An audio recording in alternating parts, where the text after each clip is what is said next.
तय होती है जो एक सरकारी नौकरी करता था। अरे चाची, अर्पिता इतनी सुंदर, पढ़ी लिखी और मॉडर्न लड़की है, फिर कहाँ आप इसकी शादी ऐसे घर में कर रही हैं? अरे लड़का सरकारी नौकरी करता है, इंजीनियर है, खूब कमाता है, खूब मेहनत की है लड़के ने इस नौकरी के लिए। अर्पिता भी राकेश को पसंद नहीं करती थी, लेकिन पिता ने हाँ कर दिया तो शादी के लिए मन मारकर तैयारी कर रही थी। हाँ माँ, चाची ठीक ही तो कह रही हैं। पता है मेरी सहेलियों के पति कितने मॉडर्न हैं। अरे देख बेटा, तू मॉडर्न है ना, वो पढ़ने लिखने वाला गांव का होनहार लड़का है, तू जैसा रखेगी रहेगा। अब तक कोई उसकी केयर करने वाला नहीं था, है तो सिर्फ एक भाई भाभी, और माँ पिता तो गांव में ही रहते हैं। अर्पिता का मुंह बन जाता है। वो पिता के फोन से राकेश का नंबर लेकर उसे मिलने के लिए बुलाती है। आज तो मैं उसे साफ साफ मना कर दूंगी, मुझे नहीं करनी शादी। शक्ल देखी है, ना कपड़े पहनने का तरीका है ना बोलने का। अर्पिता राकेश से मिलने जाती है। अब क्या हो गया, आपने मुझे अर्जेंट मिलने को बुलाया, सब ठीक तो है ना? हाँ सब ठीक है, पर मैं आपसे कुछ कहना चाहती हूँ। आप ना इस शादी से मना कर दे। राकेश की आंखें अर्पिता की इस बात से लाल हो जाती है। वो रोंदे गले से कहता है, लेकिन शादी की सारी तैयारियां हो गई हैं। मैंने आपके साथ एक अच्छे भविष्य का सपना भी देख लिया है। ऐसा मत करिए प्लीज। माँ पिता के अलावा मैंने किसी को दिल से अपना माना है तो वो आप ही है। देखिए, मुझे आपसे कोई समस्या नहीं है, लेकिन आप मेरे जैसे नहीं हैं। मैं मॉडर्न लड़की और आप। मैं आपसे वादा करता हूँ, जब तक आपके लायक नहीं बन जाता मैं कभी आपसे बीवी का हक नहीं मांगूंगा।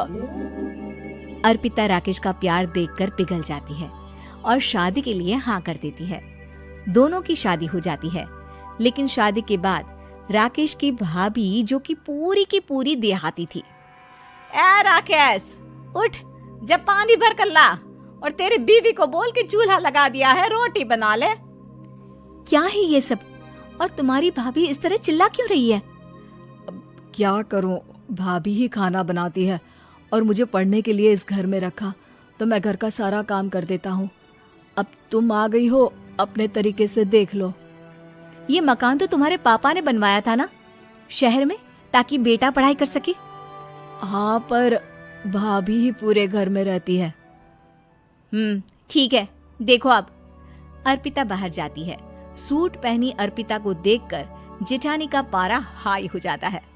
ए शहर की हीरोइन, यहाँ ना चलेगा ये सब, समझी? साड़ी पहनो, साड़ी। वो नारंगी वाली निकाले हैं तुम्हारे लिए, जिसमें हरे रंग का फूल बना है, और सीधे पहुंचो रसोई में। मेरे आगे नहीं चलेगा ये सूट बूट का नाटक, समझी? देखिए भाभी, आप बड़ी हैं, आपने राकेश की पढ़ाई में मदद की, लेकिन ये मकान इनके पिताजी का है, तो मैं अपना पोर्शन अलग कर रही हूँ। मैं आज से आपके साथ नहीं रहूंगी। जेठानी का तो मानो पारा ही हाई हो जाता है। और ऐसा कैसे नहीं रहेगी? हाँ, और कौन बोला कि राकेश अलग हो जाएगा? वो अपने भाई के बिना नहीं रहता। आज देखिए तो, देखिए कल के आई छोरी क्या बोल रही है। राकेश के साथ बात हो गई है, मैंने ऊपर का हिस्सा राकेश को दे दिया है, उसके अपनी जिंदगी शुरू हो रही है, तो अच्छा है ना कि अब रसोई भी अलग हो जाए। अर्पिता राकेश की ओर फक्र से देखती है कि उसने अर्पिता के लिए स्टैंड लिया। अर्पिता बाजार में जाकर सारा रसोई का सामान ले आती है। पिता के दिए सामान से घर सजाती है और अपने तरीके से पूरे घर की सजावट करती है। शाम को राकेश ऑफिस से आता है। कुर्ता पैजामे में राकेश को देखकर, अरे ये क्या पहना है? भाभी सिलती है ना कुर्ता, मैं सारी कमाई भाभी को ही दे देता हूँ। लेकिन अब ना बीवी को देना होगा, क्योंकि भैया भी अच्छी नौकरी करते हैं। भाभी अपने पति का पैसा संभाले और मैं अपने पति का पैसा संभालूंगी। तभी भाभी आ जाती है। अरे देखो, बहुत हो गया। हाँ, अलग रहने तक तो ठीक था, लेकिन पैसा हम एक फूटी कौड़ी नहीं देंगे। बचपन से तुम्हारे पति को हमने पाला है, उसका हिसाब दो। अच्छा, हिसाब चाहिए? कितना पढ़ी हैं आप जो आपको हिसाब चाहिए?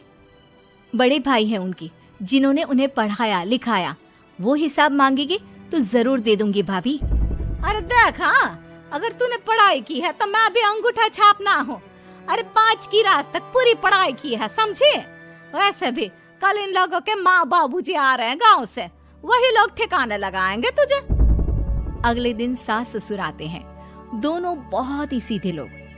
अच्छा किया जो ऊपर के हिस्से में राकेश की गृहस्थी लगा दी। अब दोनों बेटे अपना अपना देख ले।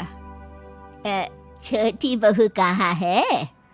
अरे बहुत ही चालाक है माँ जी, ऐसी जबान चलाती है जैसे दर्जी कैंची चलाता है। वैसे बहू तुम भी कम नहीं थी। और सुनाओ। तभी छोटी बहू सास ससुर के पैर छूकर उन लोगों को चाय और नाश्ता देती है। माँ जी, आप थक गई होंगी, मैं खाना लगा देती हूँ, ऊपर आ जाइए चाय पीकर। अरे बस बस यही रहेंगे वो, क्योंकि बड़ी बहू मैं हूँ। हमेशा से इनके माँ बाबूजी मेरे पास ही आए हैं। चलिए माँ जी, आप ना किचन में खाना बनाइए, मैं जरा बाजार होकर आती हूँ और फिर साथ में खाना खाते हैं। जेठानी बाजार निकल जाती है और सास ससुर बेचारे घर पर अकेले। फिर दोपहर को, माँ जी, मैंने आप सभी के लिए खाना बनाया है। माना मैं छोटी हूँ, लेकिन अच्छा लगेगा अगर आप लोग मेरे साथ रहें। वैसे भी यहाँ है कौन बेटा, चलो ऊपर राकेश के पास ही चलते हैं। सास ससुर दोपहर का खाना खाकर वहीं आराम करने लगते हैं कि जेठानी आ जाती है। अरे वाह, ये तो वही बात हुई ना, कल की आई को पूरा परिवार और हम अकेले के अकेले। भाभी देखिए, परिवार में प्यार से रहा जाता है, ना कि चालाकी से। अम्मा खाना कैसे बनाती, पहले ही गांव से थक कर आई हैं। हाय रे दया, तो मैं का बाजार से ऐस करके आ रही हूँ। अरे भूख के मारे मेरा सर दर्द हो रहा है, पर यहाँ मेरी फिक्र कौन करेगा। अरे तो किचन में खाना है, लगा देती हूँ मैं भाभी। बड़ी बैठकर खाना खाती है और शाम को जब राकेश घर आता है। अरे राकेश, तू तो पूरा हीरो लग रहा है इन कपड़ों में। ऐसे कपड़े पहले क्यों नहीं पहनता था? राकेश बीबी की तरफ देखता है और फिर कहता है, माँ पहले पहनाने वाली नहीं थी ना। हाँ हाँ, और हम जो हाथ से सिल सिल कर कुर्ता पहनाते थे उसका का? अरे तुम्हारे भैया तो आज भी पहन रहे हैं। तभी अर्पिता सास के लिए कपड़े और ससुर के लिए शर्ट पैंट ला कर देती है। उन लोगों को फ्रिज से ठंडा पानी और टीवी में फिल्म दिखाती है।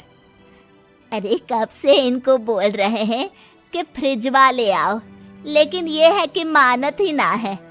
बहू, अब तो तुम ही समझाओ ससुर जी को।